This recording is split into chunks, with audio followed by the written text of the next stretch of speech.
Okay, and here we are. It is 6 o'clock on the dot somewhere in California or all over California. I'm actually in Denver, so it's 7 o'clock for me. And I'm so excited to see all of you guys. I generally sometimes don't have this people in class because I like to do classes in the morning, which people are working.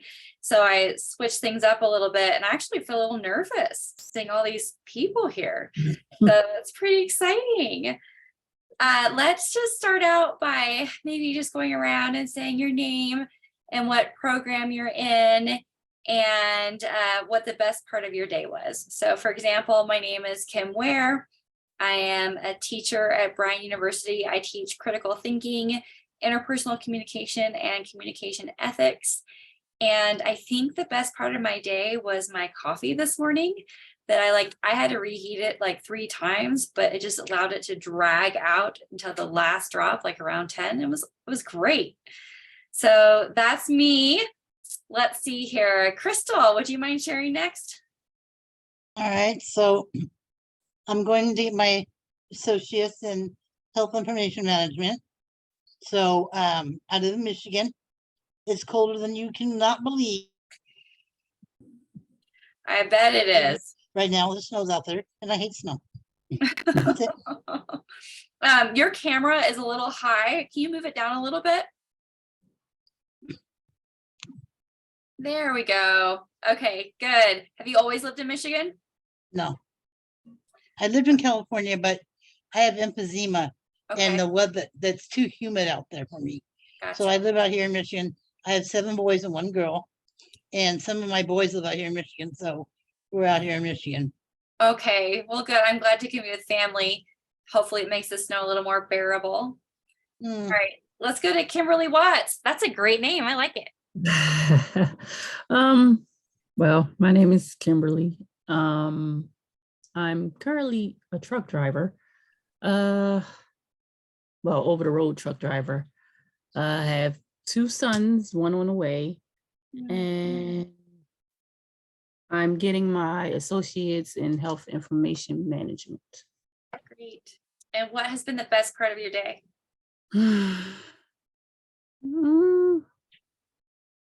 Waking up. Yes, always good to wake up. Well, thank you. All right, let's go over to Marcy. Hi, Marcy. We're just sharing what program we're in and the best part of our day. Okay. I'm Marcy. I live in Virginia, from Texas. No kids, lots of fur babies. I'm in the medical billing and coding and HIM, working on my associates right now. And the best part is we got our passports and I get to leave Saturday for Mexico. Finally. Okay, good. A week late, but okay. Okay, good. I'm glad you get to go. Okay, let's go over to Angela. Oh, I get you. Yes, Angela's unable to talk right now because you're at CVS Pharmacy getting your prescriptions. Okay, if you can chat, what's been the best part of your day? Okay, Charmin, is that how you say your name? Yes, ma'am. Okay, and then your camera's a little high too. Can you pull it down so we can see your face a little better? Awesome. Hi. Hello. All right, so Beg your pardon? what program are you in? HIM. Great. And what's been the best part of your day? I just been working. I had a funeral today. Now I'm a funeral director. Oh, I see. Work at a funeral home also. Work at the doctor's office. Okay, so it's been a big day. One child that's 23. I have a grandchild that's 4. Mimi's man. The best part of my day, I just been working. And now you're sitting, hopefully. It looks like you're sitting. Yes, ma'am. I have a 3rd job, so I just got home from that. About an hour. My. Well, hats off to you. Goodness. Well, I'm glad you can be here. Thank you. All right, Shonda. Hi, I'm Shanda. I live in Maryland And no, I'm not from here. I'm from Florida originally, but we retired here, so I'm stuck here for now. I'm on the downslope of my AA and exercise and fitness. I have one son and a couple of rescue fur babies. And the best part of my day was today was flexibility and mobility day, so I didn't have to do any major hard workouts. I just got to actually do some recovery stuff. So I love Wednesdays for that reason. Yeah, me too. I'm a runner and I always like track day because I get to walk in the middle of the run. That's great. You Yeah. said Chanda. Shanda. Shanda. Gotcha. Okay. Thank you. Lisa. Hi, my name is Lisa. I'm from Rhode Island. It's 9 p.m. here right now.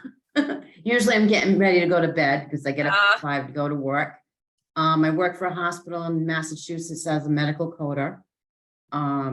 I have a daughter, Erica, who's 36, a granddaughter who's 3 by the name of Josie. And the best part of my day was punching out and coming home. Yes. And relaxing. Good. Yes. Home is a great place to be. And Thanks for sharing. I'm in the HIM program too, the health information. Okay, awesome. Got several HIM programs, HIM. That's good. Okay, and then I see Alexis as the name, but I'm thinking that may not be your name. It's actually my name, Alexis. Alexis, okay, that's great. I love it. I'm in exercise and fitness. I live in North Carolina, retired in North Carolina, originally from Georgia. 3 children, 31, 28, and 28. Okay, very well. So what was been the best part of your day? That second cup of coffee. Yes, that's good. I think I actually pour like enough top offs on mine that maybe it qualifies as 2 cups. I don't know. Well, thanks for sharing. Okay, Jen, hi, nice to see you. Hi, I'm Jennifer. I'm from New Jersey. I'm a nurse in a rheumatology office, and I'm working on completing my bachelor's in exercise science and nutrition because I want to go into cardiac rehab. Okay. And best part of the day, got to leave early. Yes. And it's not even Friday. That's great. Ooh, That's good. Well, I'm glad you're here. Okay, thank let's you. go over to Caleb. Hi, Caleb. Hey there. So yeah, my name's Caleb. I am working on my associates in exercise and fitness. Best part of my day, it's gonna sound really nerdy. Today was the day that Spotify dropped the 2020, the 2022 year in review. So got to see what all I've been listening to this year. For whatever reason, I love that. It's such a good part of my day. Oh, that's so cool. Yeah, it probably gives you a kind of a look back at your year and like where you were in different places. That's great. I didn't know it did that. Cool. All right, Naomi. Hello, I'm from Dallas, Texas. I work at a mental health clinic. I do IDD, which is intellectual development disability, and I'm actually majoring in HIM, getting my associate's degree. Okay, wonderful. And what was the best part of your day? Oh, watching my daughter win that cross country medal. She ran 5 miles in 12 minutes, so that was hard to beat her record. So, and she's Wow. only 12 years old, so she's actually going to start running with the high schoolers next week. Okay, that's amazing. Very Thank cool. you. We'll have to share stories. My daughter runs cross country for the high school. Oh, that's And awesome. there's a runner in college that we've been watching on YouTube who's like the most decorated high school runner. So Oh, that's all. I need to get her name because she is so, I never thought she would actually excel. I was like, a runner, what? I was like, wow, okay. So she's doing pretty good. that's awesome. Well, good for her. All right. Brianna, is that how you say your name?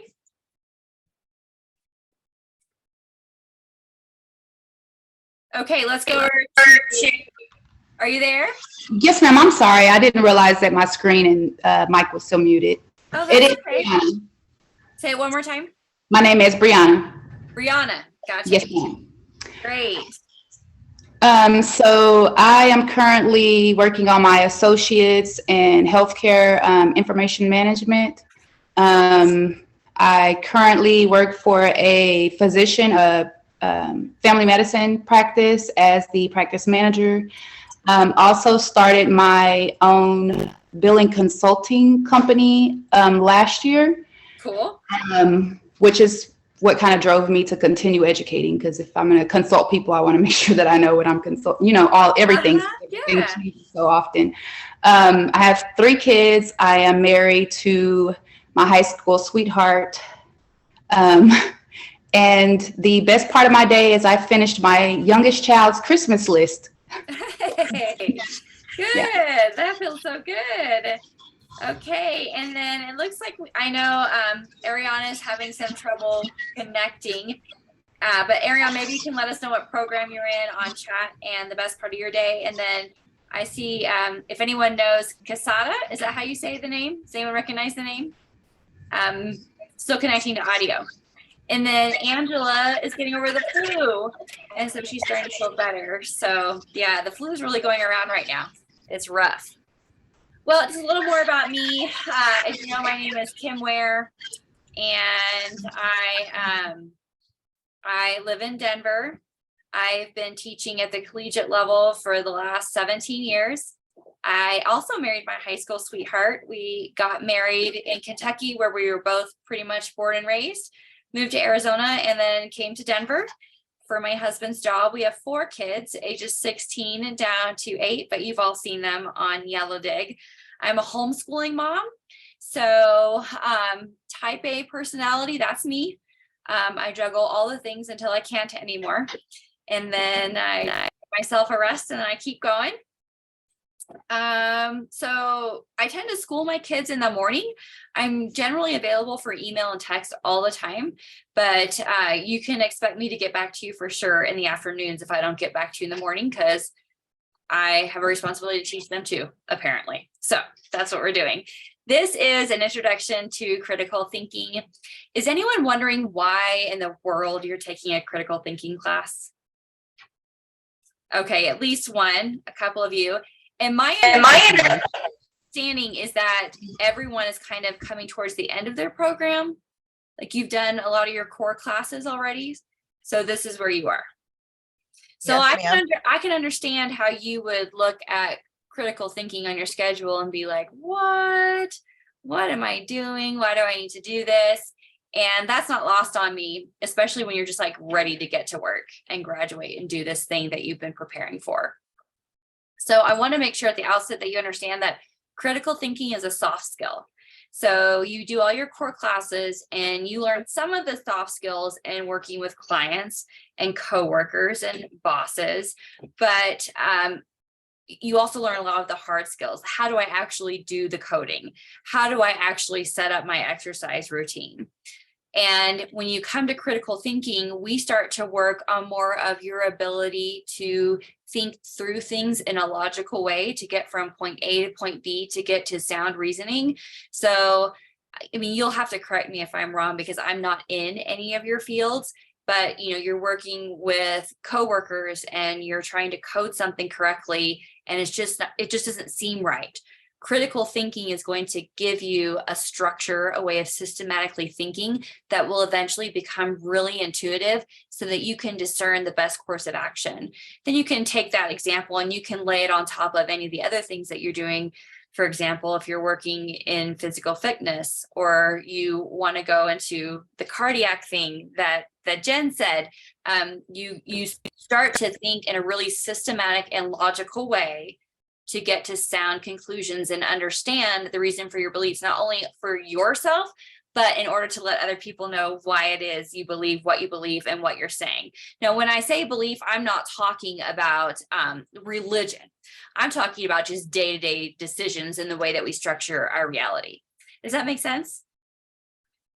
Okay, good. So at the beginning, I'm going to show you the first lesson, and someone's already turned it in. I don't know who it is yet. But I'm going to walk through how to navigate the course. I'm going to show you the first assignment and kind of talk through expectations and give you a layout for where we're going throughout the course. And then I'm actually going to get into a few concepts to explain what in the world is a claim and what is an argument. How many of us have been making claims and getting into arguments our whole lives? All of us. But in this class, we're going to define what is a good claim, what is a bad claim, and what is an argument. And then we'll move on from there. So any questions before I share my screen? Okay, so let me get to it. Share. And slideshow. Okay, here we are. So first, this isn't probably new to any of you, but just how to navigate the course. Make sure that you are on our home screen. Generally above this week 1, I have the most recent 4 announcements showing. It's always good to go and look at the announcements just to make sure you're up to date. I try to take everything that you see here in the different weeks. I think this can be a little overwhelming to see. And then I try to make an announcement that says, okay, here's what you need to do. I'm a visual learner myself. I like to see color and bold font and kind of see things parsed out. So I try to move it from this format into a format that I think is a little easier to understand. So use the announcements for that. I have arrows here showing like, here's how you get to your reading. And if the reading becomes cumbersome for you, don't be afraid to listen to it on audio.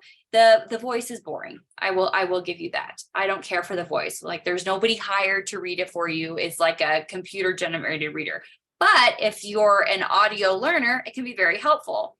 Make sure that you're completing the Learn It's. So critical thinking falls in the Gen Ed category of Bryan University. So in other colleges, this might come before you take any of your other classes. It's sort of like a prereq, and it might be in a different department.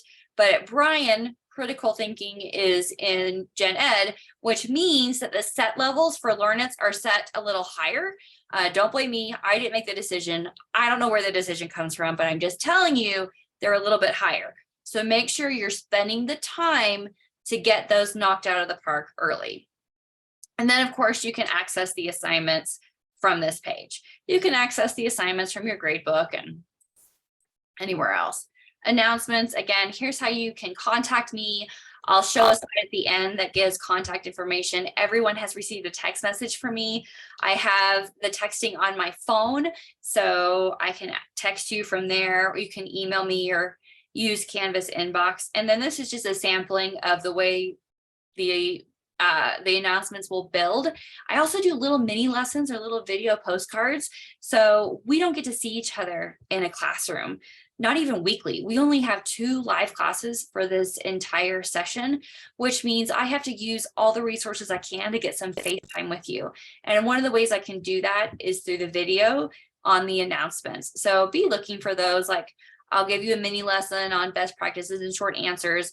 As I'm grading papers, sometimes I notice that a cohort is having trouble with a particular concept, or I know that a concept is coming that is a little clunky. So I'll get on announcements and I'll explain it a little bit better. And of course, I can always meet with you in person on Zoom. We have amazing academic consultants. Has anyone used an academic consultant tutor at all? Yeah. They're pretty good. And did you have a good experience? I mean, you can be honest. Absolutely. I have. Okay, good. Well, that's really good to hear. If you don't have a good experience, please let me know so I can fix that. So lots of ways to help you in this course. You have Learn It's that are going to be due on Saturdays. Generally, the bigger assignments are due every 2 weeks. And then we have these fun assignments called mindset moments. Has anyone taken a look at the assignments yet to see what those might be? So, okay, so I just tell you the mindset moments throughout your time at Bryan, you have been or will be looking at a growth mindset during a fixed mindset. So while we're learning logical reasoning, we're also taking a look at like how we actually think and what our natural dispositions are. Are we the kind of person who sees the glass half full, or are we the kind of person who sees the glass half empty? And then we're taking some of the critical thinking concepts that we're learning and doing these little mindset moments, which is a break from the actual academic work that you're doing, and just kind of fun assignments to reflect. So those are due a little bit differently, but they're short assignments. They're not very long. We do Yellow Dig on Wednesdays, and I post the Spark every Monday. So you can start on Monday, or you can wait till Wednesday to start. I also post something later in the week. I think I have a slide coming up on Yellow Dig. Nope, not a Yellow Dig slide, not yet. But does anyone love Yellow Dig? Anyone love to hate Yellow Dig? It's okay. Just sometimes I don't know what to say on there. I don't either. I get Yeah. irritated with it. Yeah, that makes sense to me. And I don't want you to be irritated. So here's what I do, because I don't want Yellow Dig to be a drag. And I actually think it can be a really good tool for you all to build relationships and for you all to network with each other. So just think about it in that way, because the way that our world is now, we are so virtually interconnected with each other that you just never know who you're going to connect with. You'll never know who is going to have a job later on, and you need that job, and they worked with you and they know that you're great, or you remember someone and you're hiring. You just don't know. So use Yellow Dig in a way to build relationships and to network with each other, and to help assist you with that. I mean, I may be biased, but I think I post pretty fun stuff. So I try to tell you exactly what I'm looking for, few things that are thought-provoking and fun. I post something on Monday, and then I post something else on later in the week, so that you don't have to necessarily come up with anything out of your own head. You're already kind of brain drained doing everything else for your courses. So if you have to do Yellow Dig, let's at least make it fun and engaging. And then I give out, the points that you can give out. Your instructor will give you points if you do what you're supposed to do, right? Mhm. No. Yes. I give those out like candy on Halloween. So Wow. you just post and I will give you extra points. Okay. The one caveat though is that I don't really like videos, because everybody's busy. The reality of someone actually watching the video that you find and post is pretty slim. So try not to do that. But if you must, at least elaborate on why you selected the video and how it applies to our class. Okay. Yes, I have a question. Yes, ma'am. Normally when you pull up Yellow Dig, it'll have like some topics on there. And in my previous classes, it had topics on there, but those topics were different from the topics our teachers wanted us to write about. So which ones should we write about? The ones that's on the Yellow Dig, the first screen you pull up, or the ones that you suggest? Are you talking about the topics like where you can tag the post? Like question? No, I'm talking about like if you're going through Canvas and you click on it says, I don't even have it up right now, but on, you know how you going down your checklist, and you Okay. click on the Yellow Dig Uh-huh. portion, and it takes you to that first screen. At the bottom, it says suggested topics. Oh, yeah. And then I had teachers who had different topics to talk about. Yeah, I don't know if those teachers adjusted those. To my knowledge, what you see on that screen before you actually get into Yellow Dig is a general message from Yellow Dig itself on things to talk about on Yellow Dig. Okay, because that's what always got me, because it was always referring to what we was talking about. But then when the teacher got on there, it would say something like, oh, tell me about yourself, or introduction. I'm like, okay, that's not what the topic said for first. Okay. I'm really glad that you brought that up. I can see how that would be confusing. So no, generally you don't ever really pay attention to that. Just kind of skip it all, hit Yellow Dig, and go to whatever is the pinned post. And that is what your instructor wants you to talk about. Okay. Okay. Yeah, that's a good question. I'm glad you brought that up. Sounds like we need to fix that. Okay, so any questions about the course outlook? No? Okay. So then assignment expectations, please ask questions There's nothing worse than you sitting there trying to figure out what in the world you're doing and what it is that I want and getting frustrated when we could just pause and I could answer the question for you and I could help you. So if you find, like, especially in this class, things are a little different than what you're used to in terms of critical thinking. Some of the concepts may seem a little foreign at first until you get used to them. So when you feel yourself start to get stressed or frustrated, just pause and let me help you. Even if the assignment is due, send me a message Sunday night. I need more time. I need your help. Let me help you. And then you can submit your assignment. Also, we have short answer questions, so make sure you write the best that you can. I'm going to switch to our class in just a moment and show you kind of what I'm looking for. I'm not looking for your skill level as a writer. I'm looking for your ability to tell me what the concepts are, that you understand them, and you can apply them with an example. Also, with Learn-Its, a great way to make them go faster is to take notes. Some people do screenshots. Some people copy and paste the Learn-Its onto like a Word doc. I'm a huge fan of writing things down. There's something really special. My exercise people might know this already. And my nurse, Jen, there's something special that happens in your brain when you make that kinetic connection and you write. And also, if you're trying to figure out the answer to a Learn-It, you can just look down and see it, rather than having to go like this to flip screens and figure out what the answer is. So take notes. Also, please resubmit for mastery. At Bryan University, you can graduate with a 4.0 with really out any trouble. As long as you turn in your assignments, read the specific feedback that I give you, and resubmit, you can absolutely pass this class with an A+. There's 33 students in this class. And I mean, wouldn't it be cool if all 33 of you got a 100%? And they're like, she must have graded on a curve. And then I show them all your resubmission. I'm like, no, actually, they're just that awesome.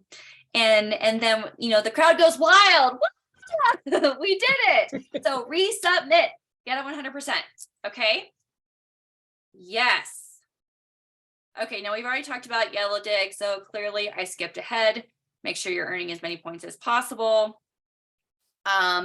Let me just pause this real quick and go share a different screen with you so I can show you the whole writing thing. I think that's the one. Okay, yes. So can you see my screen? That's not the one. No, not that one. Hang on, I'm getting to it. Okay, here it is.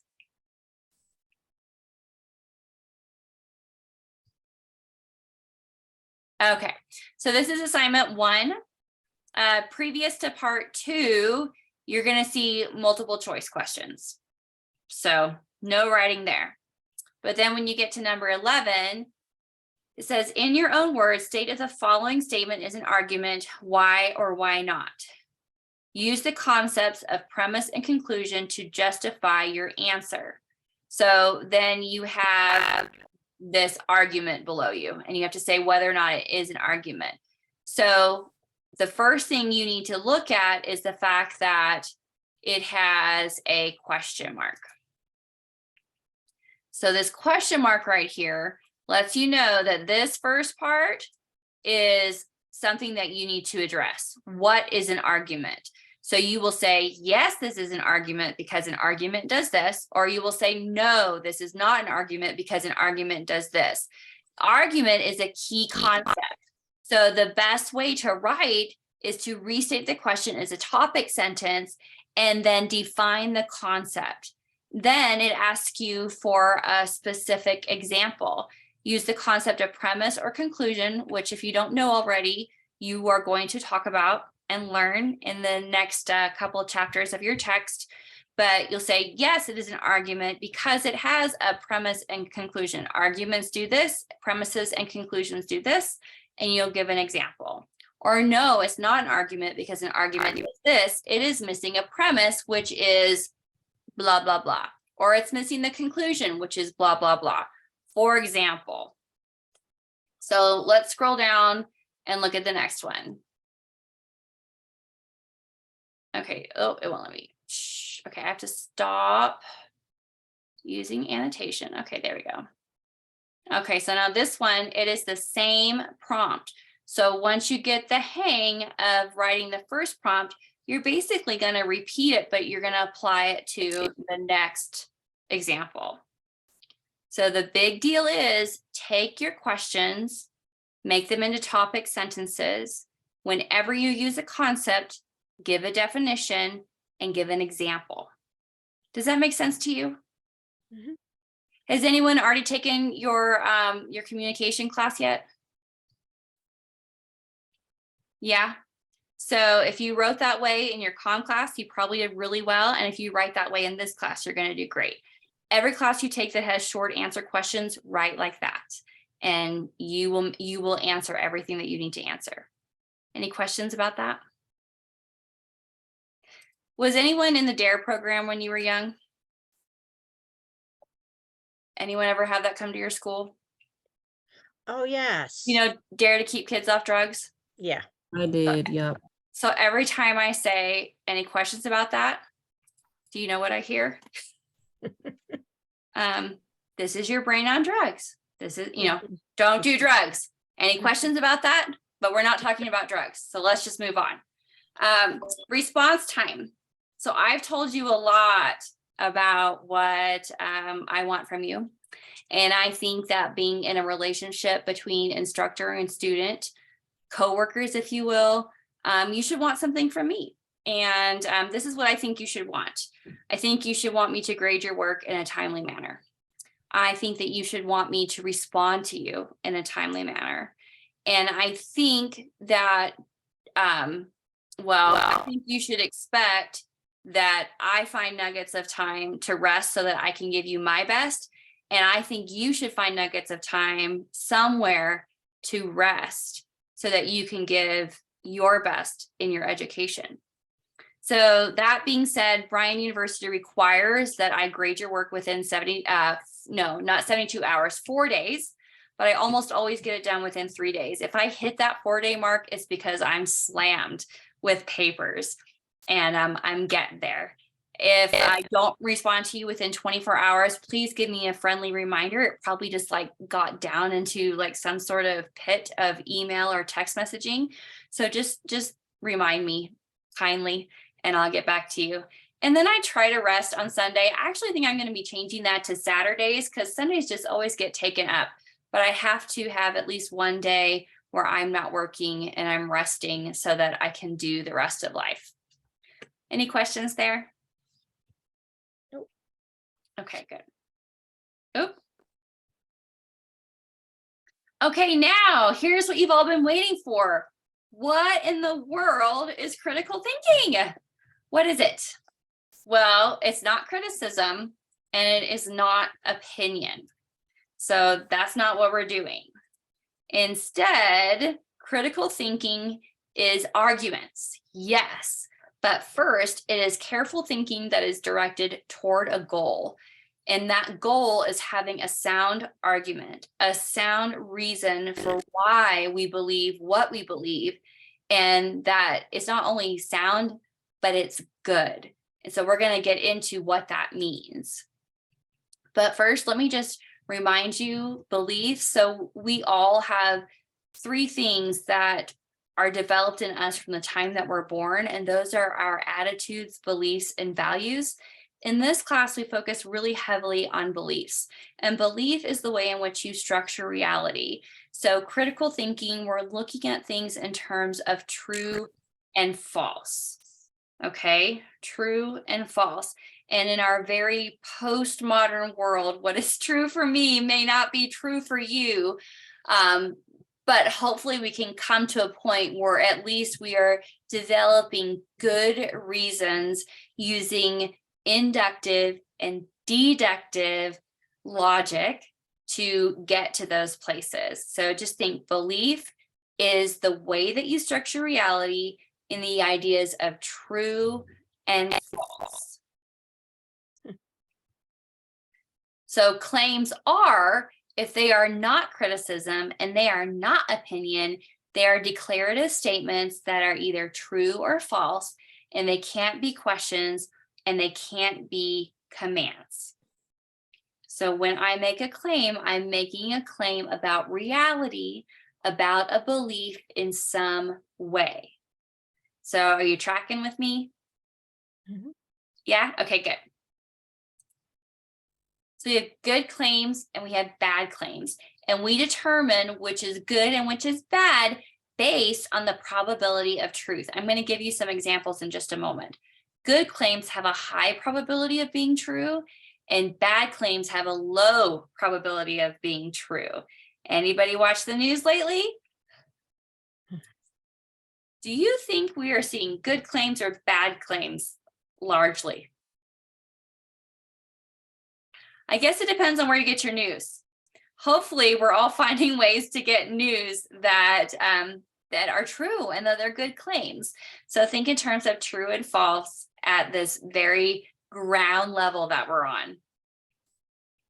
So what does that mean? How do we decide if something is true and false? Well, we can just ask the question, is it true? Is the claim telling me something significant? Like, does this really matter in the grand scheme of life or in this moment?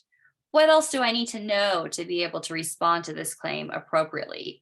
What do I need to know if it has a high probability of being true or false? And the goal then is to get to the root and find the possible meanings of the claim. So for example, let's look at these. Okay, so the first one in this blue box here, the weather is not as pleasant as it was predicted. So what do we think? Is that a good claim or a bad claim?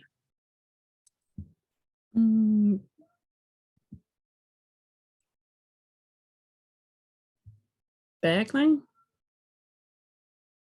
Yeah, it's not great. It's not exactly good. What do we need to, what else do we need to know what they're You would saying? have to Know what the know weather the is. weather is outside. Right? We Mm. also need to know, like, what does pleasant mean? That person's, concept of what pleasant is, because it might not be what my concept of pleasant is. Like, I don't particularly like snow. Somebody else might enjoy snow, so.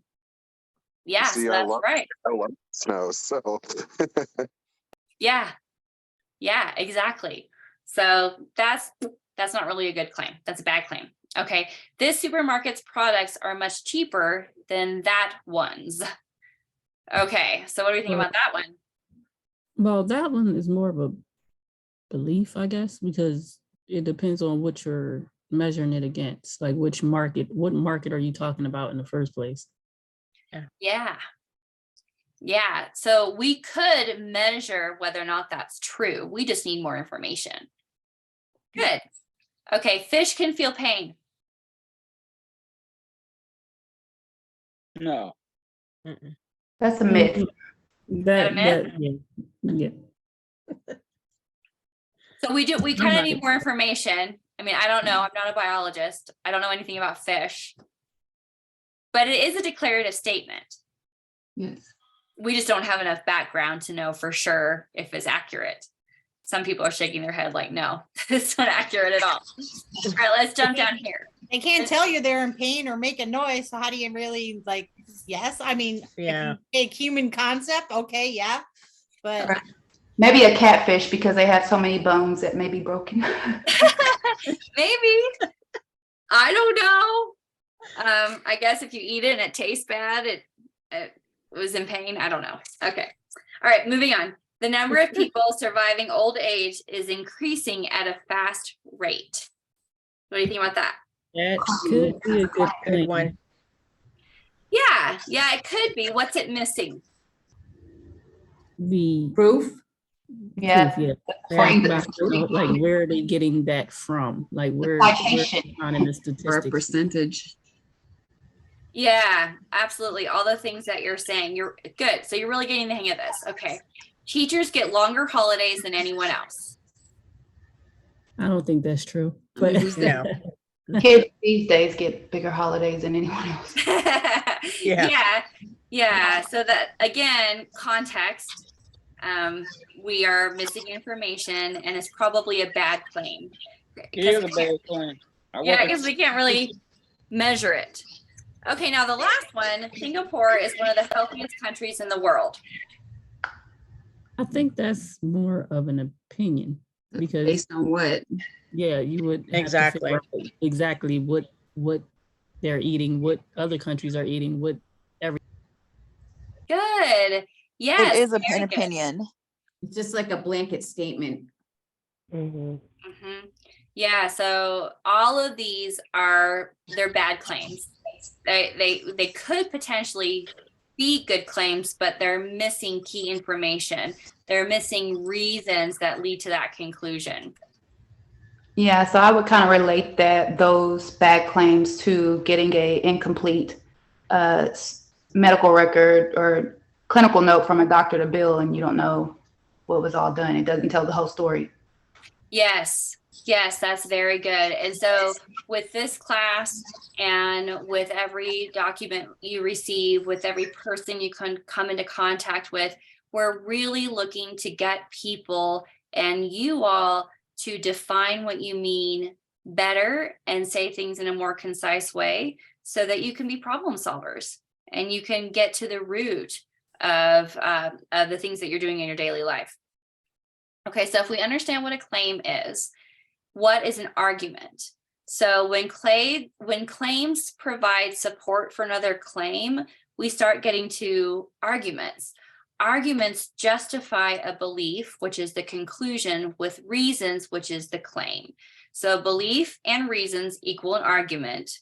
The synonym for that is conclusions and claims equal an argument.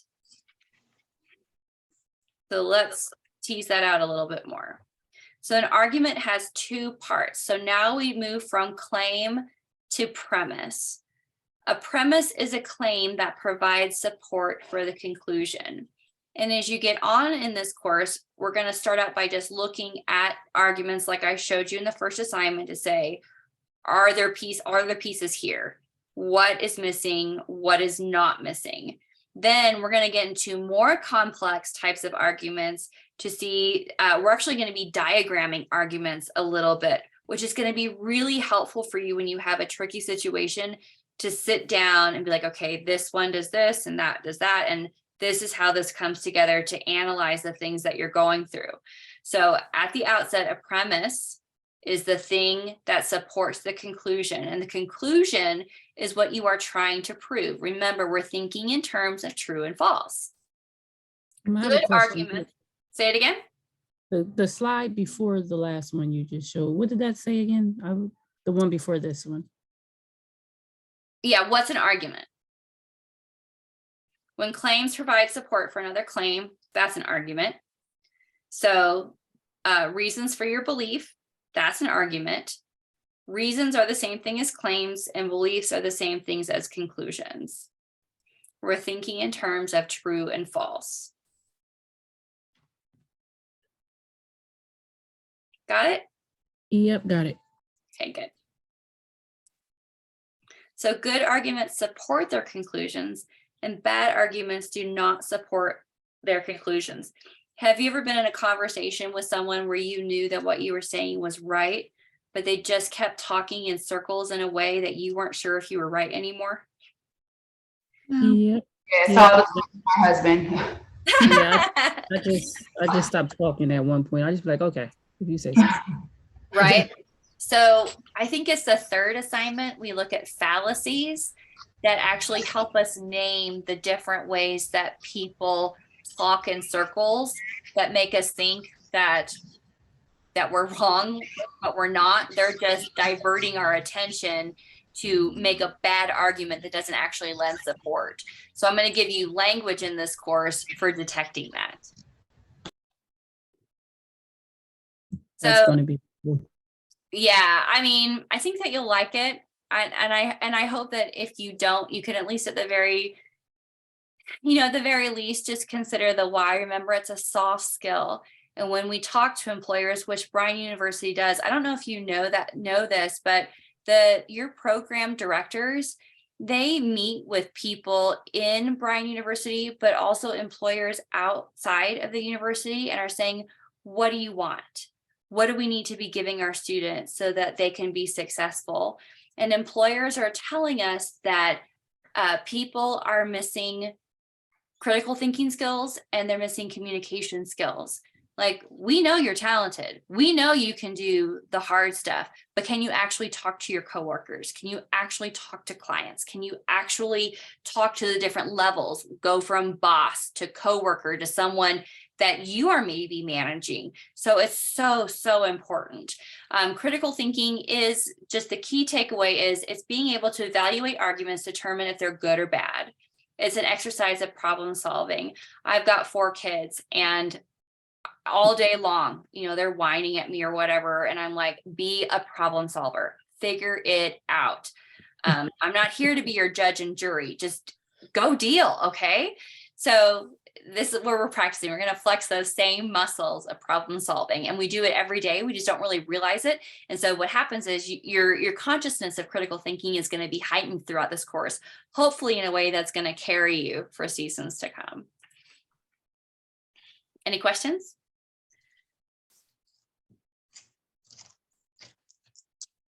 No? Nope. Okay. I have one.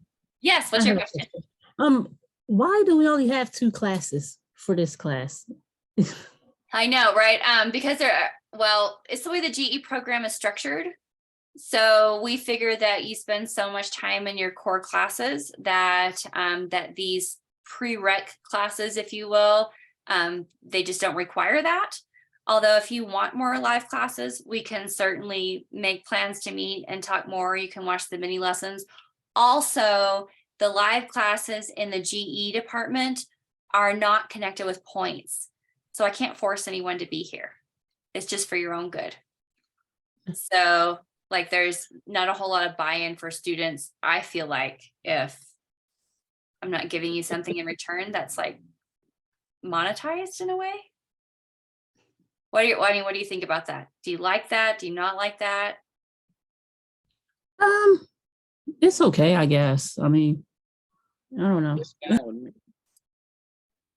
got a whole plate full. I would have just thought that, like, when this kind of class would be like more live classes than the other one. Like, I have one class that I have a live class every week. Yeah.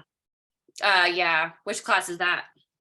Math. For some reason, they got me taking algebra, and I'm not sure why I'm taking algebra, because I've done it like 5 times already. And I'm gosh.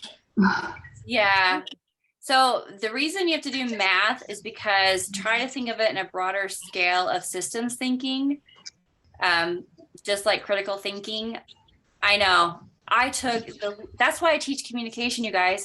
I took like the least amount of math I possibly could, and then I was out of there.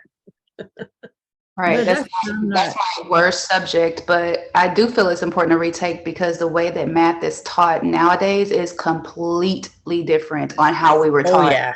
You know, way different. My son is in 7th grade and he can do algebra, and he does it in his head, but when he writes it, it makes no sense. And I'm like, son, that's not how that's done. Like, yeah.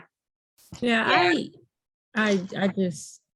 honestly see no need for me to take it, because I've been doing algebra since the 2nd grade, because I went to a private school. So it was like, this is all just so boring. Like, I've done this a million times. Yeah. So what you need to do is ask your math instructor how to make it real for you, and ask your math instructor to tell you why. What does this matter in what I'm doing? And yeah, I mean, ask them. We're all supposed to be telling you why you're taking our classes. I've told you why you're taking my class. Ask your math instructor why you're supposed to be taking their class. I have a pretty good idea of what they'll say, and I can understand being bored. But also the reality is, no matter where you go, you have to take these classes as part of your degree. It doesn't matter what institution you go to.